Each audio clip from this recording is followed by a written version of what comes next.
আচ্ছা দেখেন স্যার, জাতিসংঘের মহাসচিবগণ অর্থাৎ এই পর্যন্ত জাতিসংঘে যতজন মহাসচিব, জাতিসংঘের প্রধান উপাধি হলো সাধারণ পরিষদের কি মহাসচিব, তাই তো? তো এই জাতিসংঘে আজ পর্যন্ত যতজন মহাসচিব ছিলেন তাদের নামগুলো আমরা পড়বো। হ্যাঁ, এটাও একটা কিসের মাধ্যমে? ছন্দের মাধ্যমে। কিসের মাধ্যমে? ছন্দের মাধ্যমে। এখন ছন্দটা লিখবা, বসে বসে সুন্দর করে লিখবা। কি লিখবা? হ্যাঁ, পড়াবো স্যার, আপনি আগে লেখেন। সেটা হলো দেখেন, এই ছন্দ লেখো। টি দাগ উঠাই। টি টি টি মানে কি? চা। টি দাগ উঠাই। টি কি করে? দাগ উঠাবে। আর কোট পরা বুড়া কফি বানাবে। ঠিক আছে, টি টি এর কাজ কি? দাগ উঠানো। আর ওই যে কোট পরে রাখে না, শীত আসতেছে, কোট পরে রাখবে না, ব্লেজার, এরকম কোট পরা বুড়া বুড়াই কি করবে? কফি বানাবে।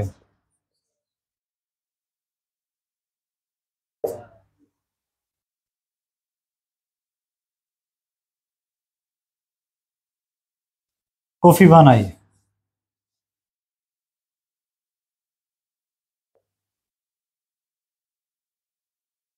স্যার খুব সুন্দর ছন্দ, মনে রাখবেন। টি দাগ উঠাই কোট পরা বুড়া কফি বানাই। টি টি দাগ উঠাই কোট পরা বুড়াই কফি বানাই। টি দাগ উঠাই কোট পরা বুড়া কফি বানাবে। গুড। এখন টি দিয়া স্যার ট্রিগ ভ্যালি। কি ভ্যালি? Trig valley. এই দেখেন, ট্রিগ ভ্যালি। তার মানে জাতিসংঘের প্রথম মহাসচিবকে? Trig valley. 1946 সাল থেকে 1953 সাল পর্যন্ত। তার সাল হুবহু মনে রাখার দরকার নাই, শুধু রিডিং করে রাখবেন। যেটা বেশি ইম্পর্টেন্ট সেটা বলে দিব। 1953 সাল পর্যন্ত উনি ছিলেন নরওয়ের নাগরিক, জাতিসংঘের প্রথম মহাসচিব এবং নরওয়ের নাগরিক। নরওয়ের। স্যার নরওয়েকে কিন্তু নিশীথ সূর্যের দেশ বলা হয়, জানেন তো? নরওয়েকে কি বলা হয়? এবং পৃথিবীতে একমাত্র দেশ যে নরওয়ে, তার 6 মাস অন্ধকার থাকে টানা, স্যার জানেন? 6 মাস টানা টানা অন্ধকার থাকে এবং 6 মাস টানা মানে রাতেও সূর্য দেখা যায়। কোথায়? নরওয়েতে। মানে 6 মাস শুধু লাইট এবং 6 মাস অন্ধকার দিন এবং 6 মাস রাত। এজন্য তাকে কি বলা হয়? নিশীথ সূর্যের দেশ বলা হয়। জানতেন রাতেও আপনার সূর্য দেখা যায় নরওয়েতে? আচ্ছা, এই নরওয়ের নাগরিক কে ছিল? Trig valley. লিখবেন, সে জাতিসংঘের প্রথম মহাসচিব ছিলেন এবং নরওয়ের নাগরিক ছিলেন। তারপরে হলো ড্যাগ হ্যামারশোল্ড। দাগ দিয়ে কি লিখবেন? Dag Hammarskjold.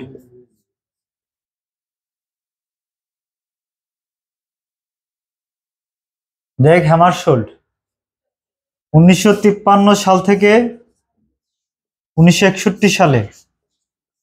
আর এই সালটা একটু মনে রাখবেন, ড্যাগ হ্যামারশোল্ডের।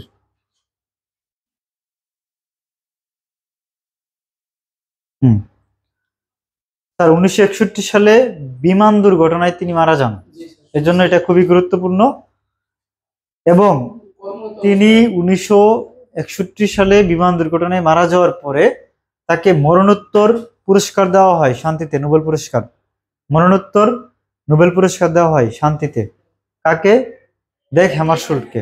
এবং ড্যাগ হ্যামারশোল্ড সুইডেনের নাগরিক ছিলেন। কোন দেশের? সুইডেন।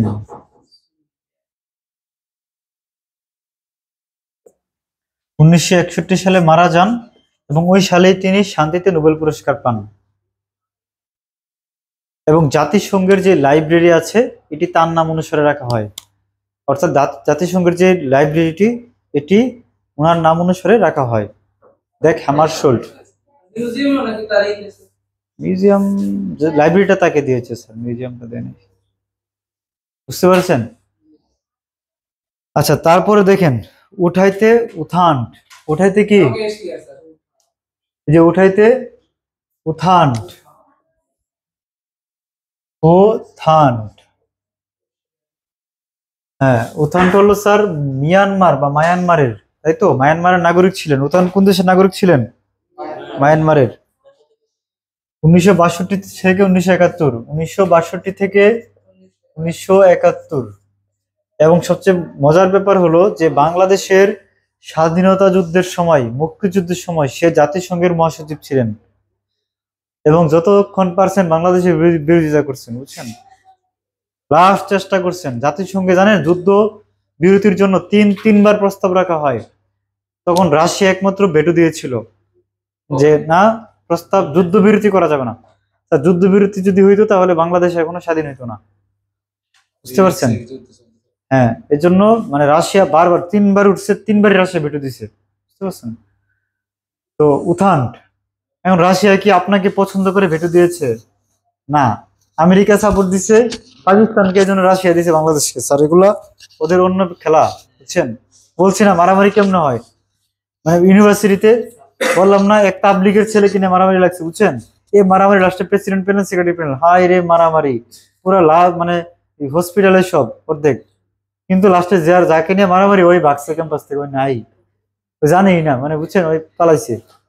তার মানে হলো ক্যাচার লাগে এক কারণে, কিন্তু লাস্টে ঘটনাগুলো ঘটে অন্য জায়গায়। এলাকাতেও দেখবা ছোটখাটো ফুটবল খেলতে নিয়ে মারামারি, লাস্টে এই নেতা ওই নেতার মারামারি শুরু হয়ে যায়, গ্রাম বাজে যায়। হ্যাঁ, তো যাই হোক উত্থান।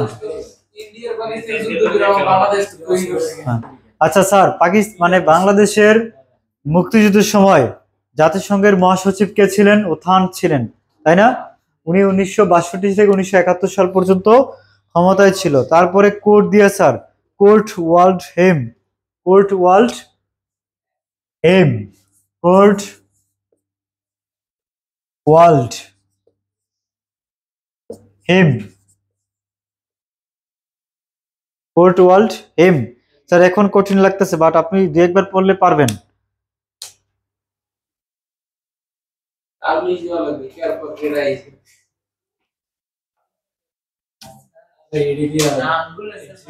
স্যার উনি 1971 থেকে 1900, শোনো তুমি যখন বারবার রিডিং করা থাকবে না, অপশন গুলো দেখলে তোমার কমন পড়বে। তুমি তো আর মুখস্থ অত লিখে লাগতেছে না। অপশন দেখলে এমসিকিউ, মানে অপশন দেখলে মনে আসবে। রিটেন হইলে তুমি পেছে পড়তা, দেখতে যে কোন সাল থেকে কোন সাল মাথা মতো আলা যেত। তার থেকে তো ঝামেলা তো নাই। যেমন তার সম্পর্কে, শোনো তোমরা যখন বাসায় পড়বা না, একজন সম্পর্কে আগে স্পেসিফিক পড়বা। ধরো আমি যদি তোমাদের জিজ্ঞেস করি যে এখানে, ধরো তোমাকে জিজ্ঞেস করলাম সবার সম্পর্কে বলো, তো তুমি কি করবা? একজন একজন করে আলাদা আলাদা করে ক্যারেক্টার শিজ দিবা না? দিবা না সবার সুন্দর করে? আমি যদি বলি আমার সম্পর্কে বলতে, বলো, দেখবা যে তোমরা আলাদা আলাদা করে খুব সুন্দর করে বলতেছো। খারাপ বলার ভালো বলো যাই বলো বলবা, তাই তো? তো এরকম প্রত্যেকটা এই মহাসচিবের এগেনস্টে কি করবা? তোমরা তোমার খাতায় তোমার নিজের মতো করে তুমি পয়েন্ট করে লিখবা। যেমন ওকে এখন কি লিখবো? সে হলো অস্ট্রিয়ার নাগরিক। কোন দেশের? অস্ট্রিয়া।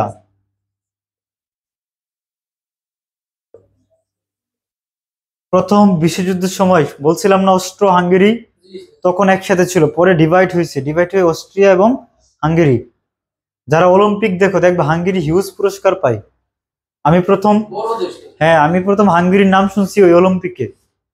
চীনা অলিম্পিক ছিল একটা, আমরা তখন অনেক ছোট মনে হয় কোন ক্লাসে পড়ি, তখন দেখলাম এই হাঙ্গেরি শুধু গোল্ড পাইতেছে, তার মানে হাঙ্গেরি, হ্যাঁ, অস্ট্রিয়া এবং অস্ট্রিয়ার নাগরিক। স্যার দেখেন, অস্ট্রিয়ার নাগরিক। কোন দেশের? অস্ট্রিয়ার। এবং লিখবেন তিনি 1986 সালে অস্ট্রিয়ার প্রেসিডেন্ট নির্বাচিত হন।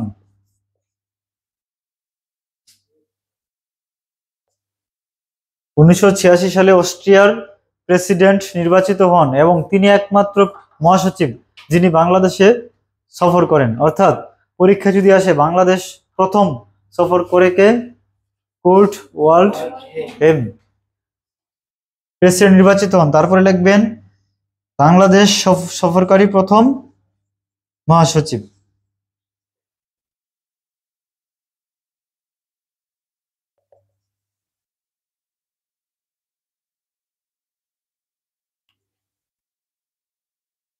বাংলাদেশ সফরকারী প্রথম মহাসচিব।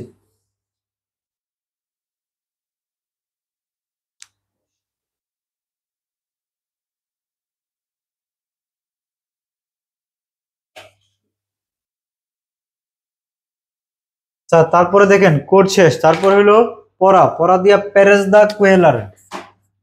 দেখেন পেরেজ দা কুয়েলার, তার নামের সাথে দেশের মিল আছে, বুঝছেন? সে হলো পেরুর নাগরিক। কোন দেশের? পেরু। এই যে পেরুর নাগরিক। আচ্ছা, এবং তিনি, হ্যাঁ পেরুর নাগরিক, এবং তিনি ক্ষমতায় ছিলেন 1982 থেকে 1991 সাল পর্যন্ত। 1982 থেকে 1991 সাল পর্যন্ত। 91 সাল পর্যন্ত, 1982 থেকে 1991 সাল পর্যন্ত। এবং তার সম্পর্কে আরেকটা গুরুত্বপূর্ণ তথ্য হলো তিনি 1994 সালে অর্থাৎ 1994 সালে তিনি পেরুর প্রধানমন্ত্রী নির্বাচিত হন। 1994 সালে পেরুর প্রধান নির্বাচিত হন।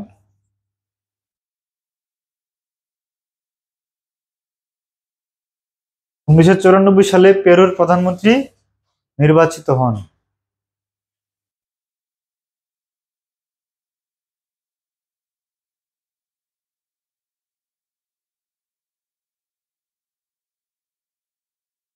পেরেজ দা কুয়েলার গুলো। তারপরে বুরাই দিয়া দেখেন, বুরাই দিয়া ডক্টর বুট্রোস গালি।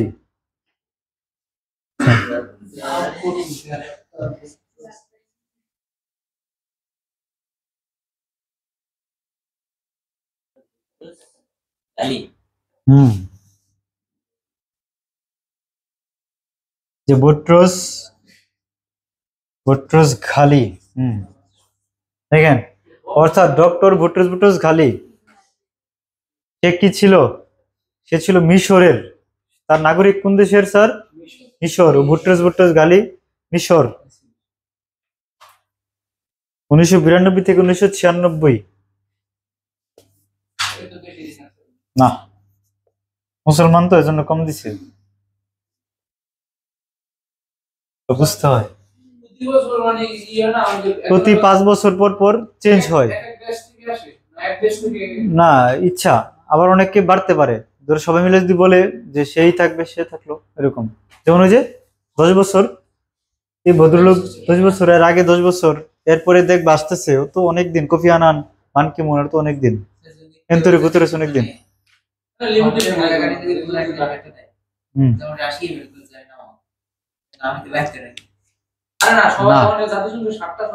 শুনেন, জাতিসংঘ যে মহাসচিব, বাংলাদেশের যে প্রেসিডেন্ট, ওই প্রধানমন্ত্রীর উপরে কোনো কথা ছিল? ওর তো কি, ওরা যে সেনাবাহিনীর সেনাবাহিনীর প্রধান যায় বলছে সাইন দেন, ওই সাইন দিয়ে বসে আছে। পরে শেখ হাসিনা বলে সাইন দেন, সাইন দিছে। এই যে মহাসচিব, এর কোনো দাম আছে? দাম আছে বলতে আসলে বোঝাচ্ছি, ওর কথার কি ভেটু আছে বেটা? মানে ওই আমেরিকা যা বলে, জি ইয়েস স্যার, ওরা শুধু সাইন দিবে, চেয়ারে বসে থাকবে, শেষ। এবং যারা চেয়ারে বসে ইয়েস স্যার বলবে, তাদের কি তো চেয়ারটা দিছে, বুঝো নাই? শেখ হাসিনা কি করতো? বড় গুরুত্বপূর্ণ দায়িত্ব দেওয়ার সময়, না ওরা তো আগের থেকে স্যার এরকম দিয়েছে। যেমন ধরেন, শেখ হাসিনা যখন ক্ষমতা দিয়েছিল, যাদেরকে বড় বড় পোস্টে, তারা ব্যাপক দুর্নীতিবাজ। এই যে রাষ্ট্রপতি, ও বিচার মানে টাকা ছাড়া একটা বিচারও করতো না। এবং না ওইটার নাম কি, শাহাবুদ্দিন। এবং এস আলম গ্রুপে খায়া ছেড়ে দিছে, হয় একাই খায়া ছেড়ে দিছে 30,000 কোটি টাকা লোন একলাই রাষ্ট্রপতির। ও এত দুর্নীতিবাজ, এখন ওকে ওই জায়গায় বসাইলো কেন স্যার? কেন বসেছে জানেন? ওই জন্য কোনো কথা বলতে না পারে, বললেই তো জেলে ঢুকাই দিবে। তার মানে তুই দুর্নীতি করছিস, তাই না? তার মানে ভালো মানুষদেরকে ভালো পোস্টে বসায় না, বুঝছেন? যাতে কথা, শুনো, তুমি তোমার কোম্পানিতে তোমার থেকে বেশি এক্সপার্ট কাউরে আনবা। ধরো তোমাকে বলছে ওই যে, এটা ধরো তুমি একটা কোম্পানি জব করো, তোমাকে তোমার বস বলছে যে একজন কি নিয়ে আসো, কর্মচারী নিয়ে আসো। তুমি সবসময় কি খুঁজবা জানো? যে তোমার ইয়েস ইয়েস বলবে এমন কাউরে পায় না খুঁজবা, তুমি শুধু ওরেই খুঁজবা। তুমি যদি দেখো যে তোমার থেকে এক্সপার্ট, ভুলেও নাম উচ্চারণ করবে না। হ্যাঁ এটাই তো। যাই হোক স্যার, ওইটা নিয়ে তোমার টেনশন করা লাগবে না, ঠিক আছে না? আচ্ছা, তারপরে দেখেন বুট্টুস বুট্টুস গালি। এরপর হলো স্যার কফি বানাই, কফি দিয়ে কফি আনান। এটা আমরা নাম শুনছি অনেকেই, কফি আনান। কি আনাবেন? Kofi Annan.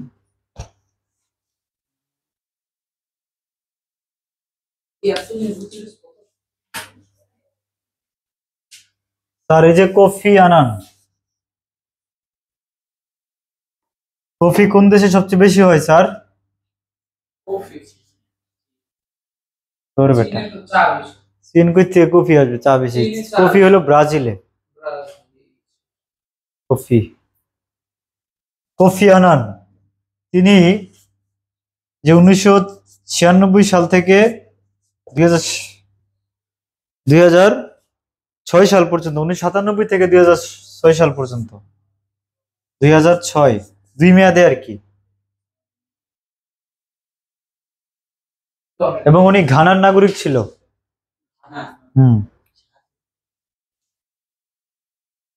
ঘানার নাগরিক।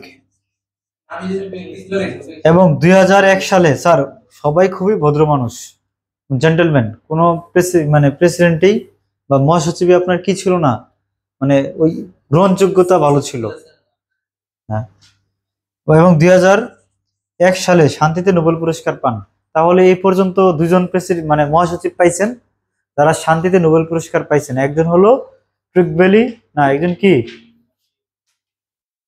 Dag Hammarskjold. এই যে আসতেছে তো সামনে, ড্যাগ হ্যামারশোল্ড, সে কি 1961 সালে পাইছে। এখন পাইলো কে? Kofi Annan. গুড, হ্যাঁ কোফি আনান। তারপরে দেখেন বান কি মুন। বান কি মুন 2007 থেকে 2016 পর্যন্ত। এই যে বানায় দিয়া কি মুন স্যার, বান কি মুন। বান কি মুন 2007 থেকে 2016 সাল পর্যন্ত। বান কি মুন উনি দক্ষিণ কোরিয়ার নাগরিক ছিল। কোথাকার? দক্ষিণ কোরিয়া।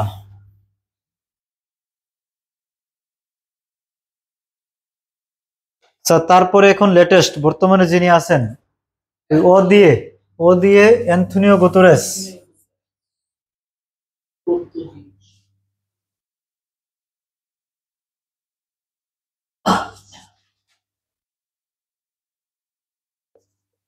Antonio Guterres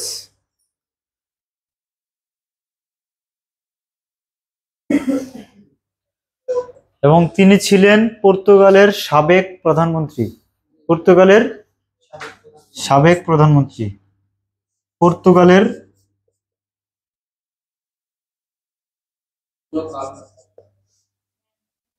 Guterres. হ্যাঁ,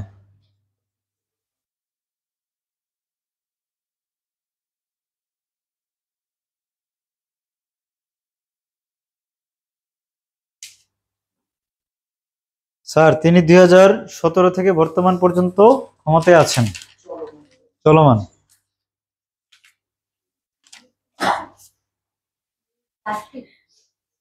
17 গুতেরেস স্যার, বইয়ে আছে দেখেন, সিটের মধ্যে আছে।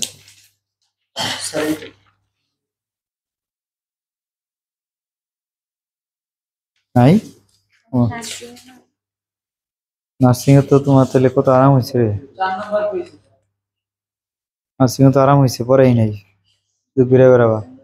এই যে আছে গুতেরেস, গুতেরেস একই স্যার। স্যার এখন লিখবেন জাতিসংঘে বাংলাদেশ। স্যার এখন হেডিং দিবেন জাতিসংঘ ও বাংলাদেশ। হ্যাঁ হ্যাঁ হ্যাঁ,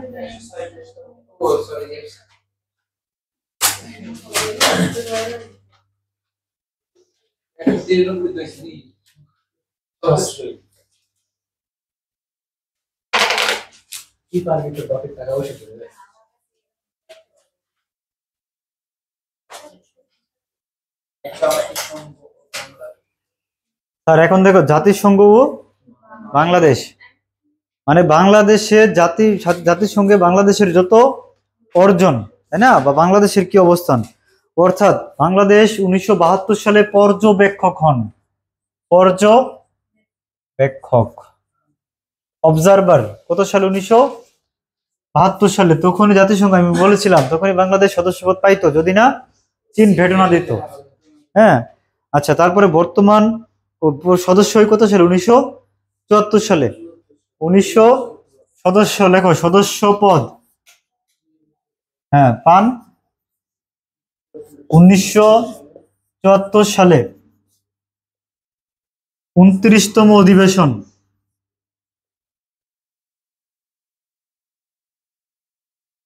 136তম সদস্য। তার 1974 সালে 29তম অধিবেশন এবং 136তম বা 136 সদস্য। ও স্যার, এটা কিন্তু মানে বাংলাদেশের আগে 135 জন সদস্য হয়েছে, বুঝছেন? মানে আপনি আগাবেন কেমনে? হ্যাঁ হ্যাঁ হ্যাঁ, 36 130 নম্বর হয়েছে, আগানোর সুযোগ নেই স্যার।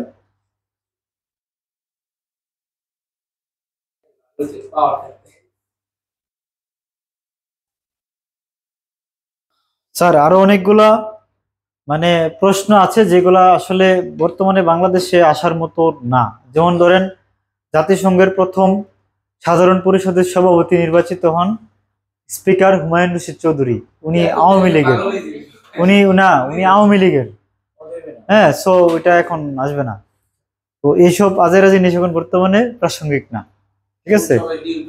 আমরা অন্য কিছু পড়াবো, ধরেন আমাদের পরীক্ষার আগে আমরা আর একটু জিকেটার স্টেবলটা আসুক, যেগুলা চেঞ্জ হবে না সেগুলো পড়াই নেই, যেগুলা চেঞ্জ হবে সেগুলো আমরা স্টেবল হোক দেন পড়াবো। এখন হুদাই পড়াবো, কদিন পর আবার চেঞ্জ হবে, কি হয়ে আগে দেখি, পরীক্ষার আগে, পরীক্ষা 10-15 দিন আগে পড়াবো। হ্যাঁ হ্যাঁ, ওই তো 10-15 দিন আগে তোমাকে রিসেন্ট পড়াই দেবো, যেমন ইউনুস স্যার থেকে শুরু করে ধরে যা যা আছে যেগুলো আমার আসার মতো পড়াই ফেলবো।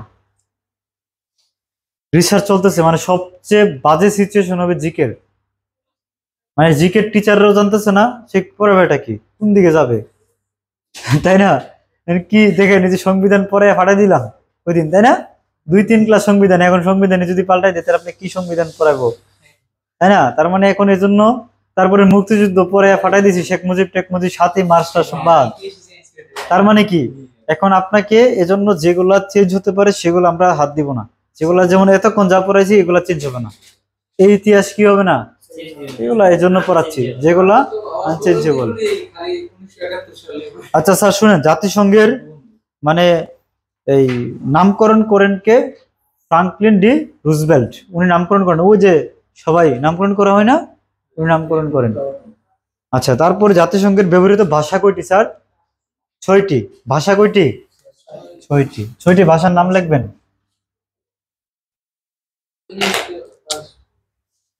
ইংরেজি, ফরাসি,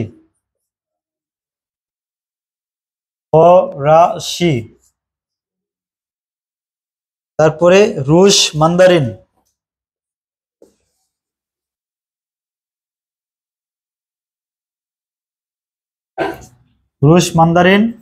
আরবি। বলতেছি, অসুবিধা নাই। 6 নাম্বার স্প্যানিশ। স্যার ইংরেজি, ফরাসি মানে ফ্রান্সদের ভাষা, ফ্রান্স। রুশ রাশিয়া, মান্দারিন চীনের, আরবি আরবদের, স্প্যানিশ মানে স্পেনদের। এখন স্যার কথা হলো যে স্প্যানিশ ভাষা কি শুধুমাত্র স্পেনের মানুষজন কথা বলে? না স্যার, স্পেনের আন্ডারে যে সমস্ত দেশ আগে আপনার উপনিবেশ ছিল তাদের ভাষাও কিন্তু স্প্যানিশ। আপনি যদি ইয়েতে যান, ওই যে আফ্রিকা মহাদেশের বিভিন্ন দেশে, আফ্রিকা মহাদেশের বেশিরভাগ দেশ ফ্রান্সের উপনিবেশ ছিল। কাদের? ফ্রান্সের। কিন্তু উপনিবেশ থাকলেও ওইসব মানুষজন এখন ফ্রান্স ভাষায় কথা বলে। ফ্রান্স ভাষা কোনটা? ফরাসি ভাষা। বুঝতে পারছেন? তো এই জন্য এই ভাষাগুলাকে কি বলা হয়? জাতিসংঘের ব্যবহৃত ভাষা। আর অফিসিয়াল ল্যাঙ্গুয়েজ দুইটা, অফিসিয়াল ইংরেজি এবং ফরাসি। ইংরেজি এবং ফরাসি এই দুইটা কি ল্যাঙ্গুয়েজ? অফিসিয়াল। যদি পরীক্ষায় আসে যে জাতিসংঘের ব্যবহৃত ভাষা কয়টা? 6টা। 6টা। আর যদি বলে অফিসিয়াল ভাষা কয়টা? 2টা। স্যার অফিসিয়াল ভাষার ব্যাপারটা বুঝেন? যেমন বাংলাদেশে ধরেন যারা ধরেন বিভিন্ন উপজাতি আছে, তারা উপজাতি ভাষায় কথা বলে না? যেমন ওই যে কেসিয়া যখন কথা বলে কিছু বুঝো ওদের ভাষায়? বুঝবে না, কিচ্ছু বুঝবে না। তার মানে ওই চাকমা উপজাতি যারা, ওরা ওদের ভাষা, যারা মারমাদের ভাষা। বাট ওভারঅল ওরা যখন অফিসিয়াল কাজ করে হয় বাংলায় নতুবা ইংলিশে। তো এরকম জাতিসংঘের অফিসিয়াল ভাষা কয়টা? 2টা।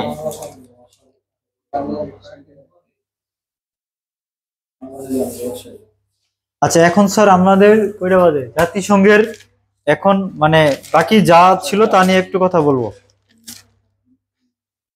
স্যার এখন লেখেন জাতিসংঘের অঙ্গ সংগঠন 6টি। বড় জায়গায় বড়গুলো আগে পড়াই ফেলছি, এখন আস্তে ধীরে মানে নর্মালি এগুলো আগে পড়াই আর কি, সিকোয়েন্সিয়ালি।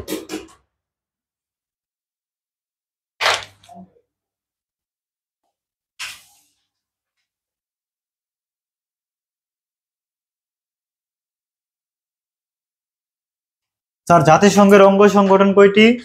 6টি। 6টি। নাম্বার 1 সাধারণ পরিষদ।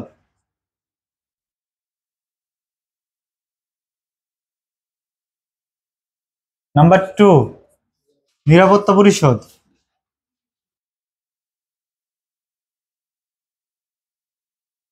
তারপরে অছি পরিষদ, অছি।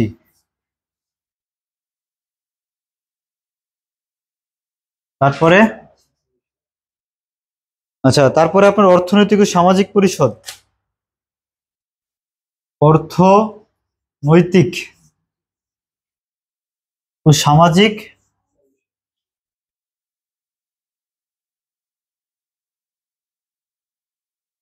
5 নং আন্তর্জাতিক বিচারালয়। আন্তর্জাতিক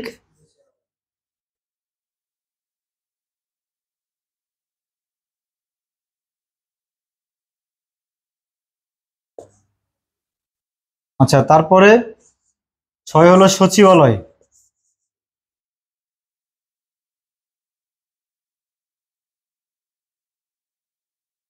স্যার কঠিন লাগতেছে? বেশি বেশি পড়া হয়ে যাচ্ছে না? আচ্ছা হ্যাঁ, শেষ করে দিব। আচ্ছা আর 5-7 মিনিট পড়াই নেই স্যার, 10-5 মিনিট পড়াই, কারণ একটা প্যাটার্নে যদি না নেওয়া যায় না আরেকটা ক্লাস শেষ করতে পারবো না। চুক্তি টুক্তি কত কিছু আছে এখানে। আচ্ছা একটা দুইটা টপিক শর্টকাটে পড়াই দিই, যাও 5 মিনিটে শেষ করে দিচ্ছি। জাতিসংঘ 5 মিনিটে শেষ করে দেবো, যাও। নাম লেখছো? এখন লেখো সাধারণ পরিষদ। শুধু কি লিখবা? এখন সাধারণ পরিষদ নেওয়া কথা হবে। সাধারণ পরিষদ। স্যার এখন লেখেন সাধারণ পরিষদের মানে এই প্রতিষ্ঠাতা সদস্য 51টি। প্রতিষ্ঠাতা সদস্য কয়টি? 51টি। আর বর্তমান সদস্য 193টি। হ্যাঁ, প্রতিষ্ঠাতা সদস্য 51, বর্তমান 193। পর্যবেক্ষক রাষ্ট্র 2টি, একটা হলো ফিলিস্তিন এবং ভ্যাটিকান সিটি। 51টি প্রতিষ্ঠাকালীন। বর্তমান সদস্য 193 হলো বর্তমান সদস্য। 2টি হলো পর্যবেক্ষক, একটা ভ্যাটিকান আর একটা প্যালেস্টাইন অথবা ফিলিস্তিন।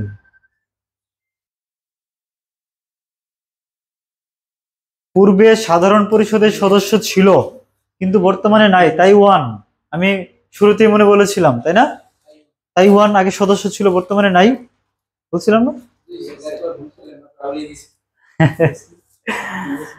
না, মনে একটু বেশি পড়া হয়ে যাচ্ছে। আমি লেকচারটা দেখেই বুঝছি যে আজকে খবর হয়ে যাবে। আচ্ছা এটা পড়াই দি যান, মানে এই টপিকসটা পড়াই শুধু। পর্যবেক্ষক 2টি, হ্যাঁ শেষ। পূর্বে সদস্য ছিল, বর্তমানে নাই, কে? তাইওয়ান। জাতিসংঘ থেকে পদত্যাগকারী দেশ, মানে পদত্যাগ করেছিল দুইবার, মানে পদত্যাগ করেছিল দুইটা দেশ, পদত্যাগ করেছিল ইন্দোনেশিয়া এবং মায়ানমার পদত্যাগ করেছিল। আর চীন তো পদত্যাগ করে নাই, ওদেরকে বাদ দিয়ে দেওয়া হয়েছিল, বুঝছেন? পদত্যাগ আর বাদ দেওয়ার মধ্যে পার্থক্য আছে। মনে করেন আমি যদি চাকরি ছেড়ে চলে যাই, পদত্যাগ, আর আমার যদি বলে গো বাঘ, যেমন শেখ হাসিনা পালিয়ে গেছে, তাই না? ইচ্ছা করে যায় নাই, কি করছে? পালিয়ে গেছে। এই জিনিসটা বুঝতে হবে, পালাইয়া যাওয়ার মধ্যে। হ্যাঁ, ওই যে বিয়ে থাকে না, একটা আছে পালাইয়া বিয়ে আর একটা হইলো বাপ মা বিয়ে, দুইটাই বিয়ে, কিন্তু দুইটার মধ্যে পার্থক্য আছে। হ্যাঁ, ইন্দোনেশিয়া, মায়ানমার আর ইন্দোনেশিয়া। শুনো, তোমরা কিন্তু এই যে পালিয়ে বিয়ে যাওয়াতে কিন্তু যাও না। আমি কিন্তু দুইবার ধরা পড়ছি। ধরা পড়ছি মানে কি বুঝো? নিজে নিজে বিয়ে করতে গিয়ে না, বুঝছো? ধরা পড়ছি হলো বন্ধুর বিয়েতে যায়, মানে দুই বন্ধু বিয়ে করবে, তো আমি ছিলাম 1 নং সাক্ষী, বুঝছো ভাই? ওরা মানে 6-7 রেকর্ড হচ্ছে নাকি? আচ্ছা, ক্লাস রেকর্ড অফ করে দিই।